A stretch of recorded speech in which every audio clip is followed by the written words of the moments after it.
Chintu, a tiny bird, sat in his nest, staring at the sky. He dreamed of flying but was afraid. His mother lovingly said, "Chintu, you just have to trust your wings." Chintu tried but hesitated. His friends, a squirrel, a butterfly, and a rabbit, cheered him on. Gathering courage, he finally leaped, but he started falling. Just then, a gentle gust of wind lifted him, and suddenly he was soaring.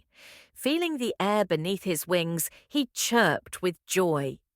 Below, his mother and friends clapped, saying, "You did it, Chintu!" At that moment, Chintu realized that flying wasn't just about wings, it was about courage too. Thank you for watching. Subscribe to get more videos.